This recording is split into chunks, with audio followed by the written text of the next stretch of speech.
and welcome to Poppy's Workshop. My name is Richard, also known as Poppy. That is the name that has been brought down from grandfather to grandfather on my mother's side.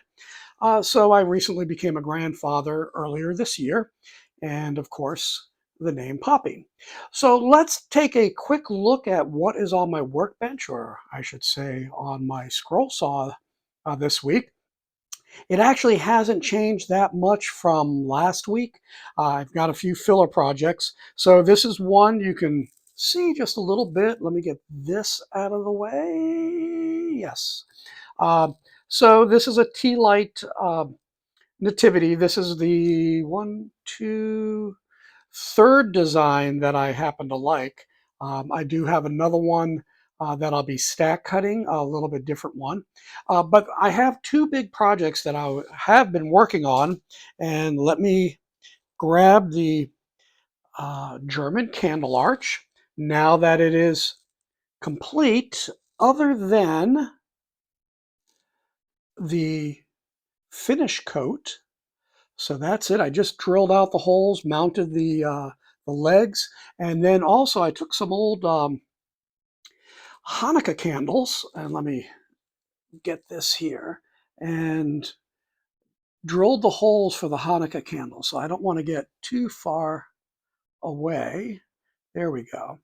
And I trimmed down the Hanukkah candles so that they're a little bit better in terms of scale.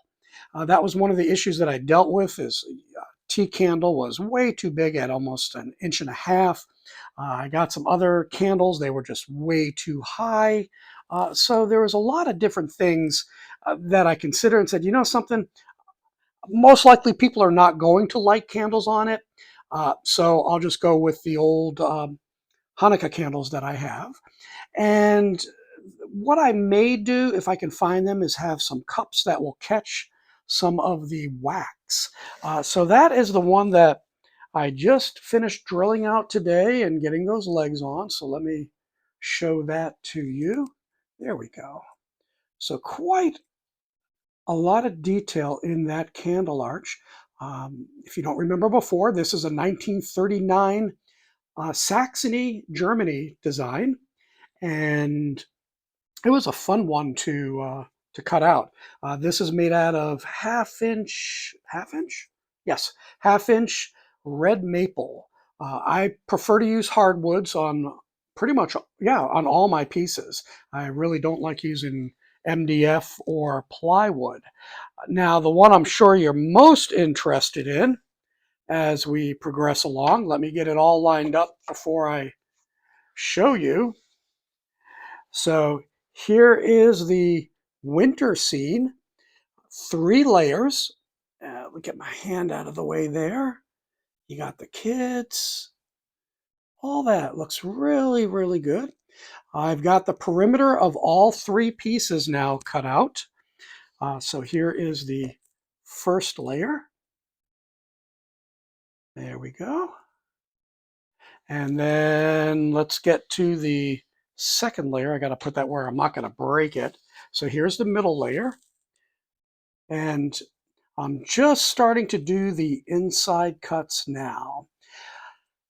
The reason why I'm doing the inside cuts last, let me get that over for you, is because these were cut out of cherry, much larger slabs of wood, and I found it to be a lot more, or I should say, yeah, easier to handle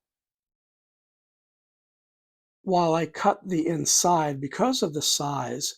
Now I am using, let me see, what was that? I believe it was number 1. Yes, number 1 Flying Dutchman ultra reverse blades. I tried using the, um, what is it, the spirals, and I really don't like the way the spirals finish the cut. So I decided to stick with the number 1 and also the number 3 and number 5 for the perimeter of each of the pieces. That's what I like to do. just really like the finish better. I do have some, I believe, #1 spirals coming in from Mike's. I'm going to give those a try. I just was building up some of my supply of blades, so I said, let me see if I could do something with a smaller blade, and hopefully those will be in sometime this week. But meanwhile, what I'm doing is it does get a little bit monotonous doing all those interior cuts of the pieces. And again, let me bring the middle piece, which is really the one that I'm working on right now. So it does get a little bit monotonous doing those. Sometimes it takes, what you say, less time to cut than to get the blade in, threaded, locked, and tensioned. So that's always the fun one. But these I basically did in one shot,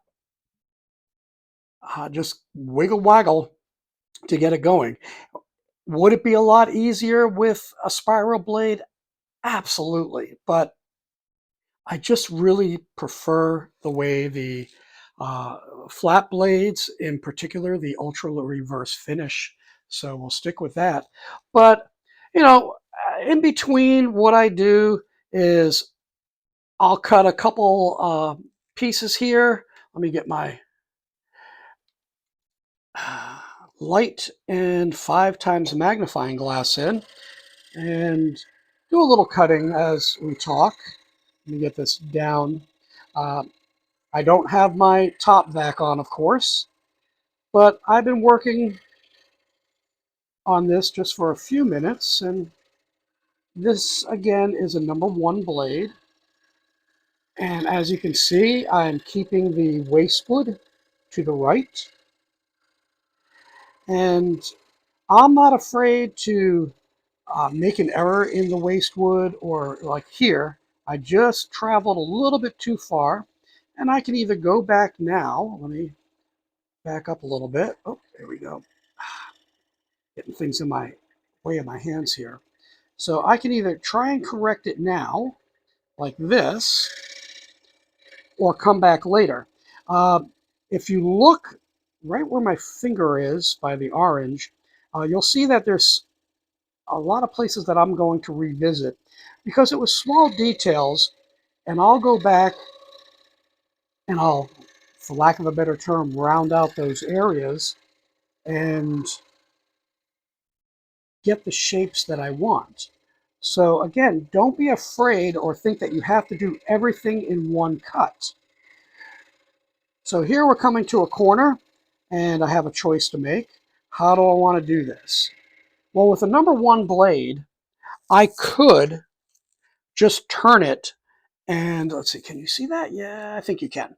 So I can just turn this and real sharp and make that cut.